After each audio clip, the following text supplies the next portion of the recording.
At tuloy-tuloy po tayo sa ating programa Kaagapay ngayong gabi at sa pagkakataon ito ay makakapiling natin si Attorney Rogelio Waray Vasco at siyempre siya po yung ating resident lawyer dito sa programa Kaagapay.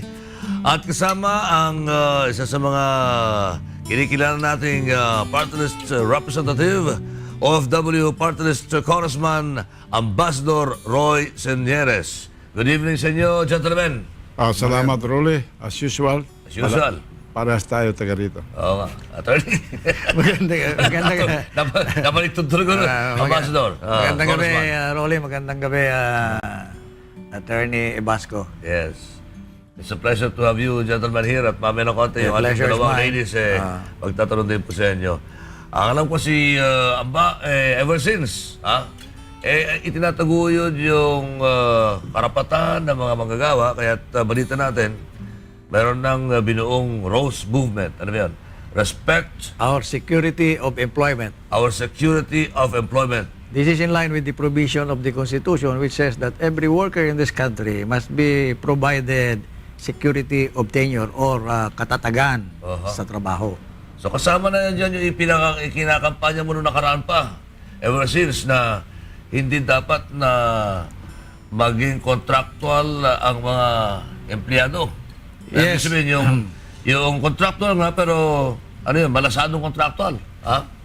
Yung Hindi. tinatawag nilang endo at saka labor contractualization. Ang tawag dyan, endo, o di kaya 555, akala mo mga sardinas. Oo nga. Dahil ang employment nila is limited to 5 months only. Yun na nga. After a while, na-renew sila for another 5 months and so on and so forth. Kaya ang tawag sa kanila, pakutyang tawag sa kanila ay 555, which should not be the case because under the Constitution, ang bawat manggagawa should be provided with humane condition or makataong kalagayan sa trabaho. Before you were elected as Congressman Amba, mga pangilan-ilang mga senador na at saka mga kongresista na lumalaban dyan sa mga endo-endo na yan. But after a while, medyo na nahimik sila. Aywan ko sa kanila, pero ako kasi alam ko yung issue dyan, modesty aside, dahil I was chairman of the NLRC. Yeah, tama. Alam natin ang ibig sabihin ng regular employment at saka yung contractualization na illegal under the labor code. Ang labor code lakay ay 40 years old na. Siguro mga 2 years older lang sa iyo itong labor code na ito eh. In other words, is a 4-decade-old law and yet nobody is complying with it.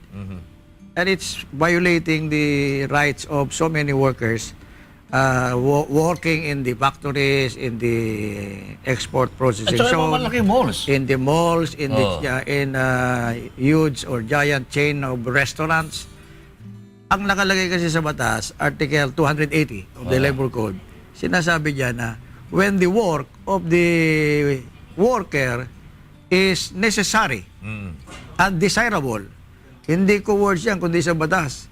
When the kind of job that the worker is performing is necessary and desirable to the main line of business or trade of the employer, the worker should be considered as regular and permanent and she cannot be dismissed. He or she cannot be dismissed from his or her job without a just cause. This brings me to my next question. Ito'y hayagang paglabag sa batas, no? Hayagang paglabag sa batas. Hindi lamang ordinaryong batas dahil sa ligang batas ito, konstitusyon ito. At dahil dyan gusto saka labor code. Yes. At dahil dyan gusto ko tanong sa Attorney Roger Waray Vasco. Meron na bang mga nakasuhan dito na mga kagaya ng mga malalaking malls? At meron na bang nanalong empleyado dito? GMA. GMA? Oo. Yung 2013 decision ng Supreme Court versus Carlos. Hindi UNTV GMA7. Yan ang kaso kay Carlos na kung ang kontrata naman talaga ay ay against public policy. Public order. Di ba may batas tayo 1306 ng New Civil Code.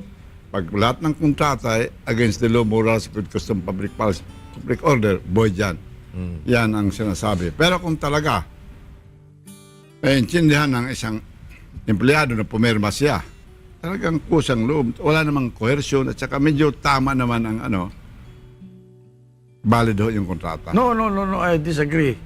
Kahit na voluntary yung pagpirma niya sa kontrata, panyero, for as long as it is against the Constitution, public policy, public morals, and good customs, it should be either voidable or void from the very beginning or ab initio. For instance, itong regular permanent employment na nakadefine sa labor code, sinasabi diyan, contracts, written contracts to the contrary notwithstanding, the employment of a worker should be treated as regular when his kind of job is necessary and desirable to the main line of business of the employer. In other words, yung mga sales girls dyan sa malls, ay regular yan. Kahit may kontrata na 5 months lang sila, bawal po yan. Mga ginoong may-ari ng mga malls, bawal po yan. Kaya itong Rose Movement, ang pangalan nito, Rose Movement, with the meaning of which is respect our security of employment. Pero ang emblem nito ay rosas. Yan ang iaalay ng movement na ito sa mga may-ari ng mga malls na yan. Please, senior doon. Hindi, ang tanong ko, meron naman nakasuha na may-ari ng mall? Sige, girls, ladies, sige, go ahead. May mga question kami. Thank you very much, Kong Lakay. Hindi ko na pala siya tatawaging Kong Lakay. I'm sorry. Yan. Si Kong Ambassador na lang. Kong Ambassador. Alam mo, and of course, kay Attorney Waray, good evening po. We were listening attentively doon sa first part ng inyong discussion. Yung topics about OFW contractualization. Pero ang contractualization ay nangyayari din locally. Di ba po, Amba? Ang problema, speaking of the malls ng mga malalaki, di ba po, how can you fight this kapag ikaw ay nagsasampa na sa NLRC ambassador? Well, I'm not... Napakalalaking ano ito. And we're very happy na nandiyan dyan kasi sinasabi nyo nga po na I think it's high time talaga na mapansin po ito. At saka paano po kung wala naman pong nagre-reklamo? Ay marami yan, doktora. Ang dami nagre-reklamo. In fairness, na napakarami nagre-reklamo. Pero yung tagal ng paglitis ng kaso and then imagine you're fighting the giants against the parang it's really hard. I'm not actually fighting the giants. I will only be asking them most respectfully to please make their people regular because contractualization is outlawed by the labor code and is already 40 years old. Probably the owners of the big malls as well as the giant chain of restaurants are not aware of the fact that they are violating the law because probably their very own lawyers are not advising them, and I'm now advising them as former chairman of the NLRC that what they are doing is against the Constitution and against the law. They are depriving their workers, especially in the malls, of what are due them as workers. They should be treated as regular. Alam niyo ba na kaya lumalaki ay yung gap between the rich and the poor in this country kasi benepisyo, labor benefits to the tune of trillions kung ibibigay yan sa mga millions of workers in the contractualized companies, dapat nakakapagpaunlad ng mga buhay nila yan. Sa halip ay inaangkin ng mga may-ari ng mga contractualized businesses na yan, kaya tuloy, nandidiyan na sila sa mga hanay ni na Bill Gates, Forbes list of the world's richest. Magbigay naman kayo ng kaunti, just obey the law. Okay. Kung mayroon tanong si Dr. Reyes. Yes. Paano po kaya? Meron tinatawag kasi na ina-hire nilang isang empleyado or worker na trainee. Meron po bang tinatawag na period itong pagtitrain ng isang empleyado? Ayon sa labor code. 1 month to 3 months, ito po ba illegal? Ayon sa labor code, ang tawag diyan probationary employment. And there should be a written contract between the employer and the probationary employee to the effect na meron siyang 3 months to prove himself as competent for the job. After 3 months, the employer has the right or discretion to not rehire him anymore. Pero kung inallow siya na mag-continue after 3 months or 6 months, as the case may be, he should be already considered as regular. So kung may mga ganyan mga arrangement na trainee ka, that might be against the law because the test is yung ginagawa mong training na sinasahuran mo ng kalahati sa minimum wage, yung trabaho ba yan ay necessary and desirable to the main line of business of the employer? For instance, waitress yan. Waitress yan sa isang restaurant. Ginagawa mong contractual sa halip na regular.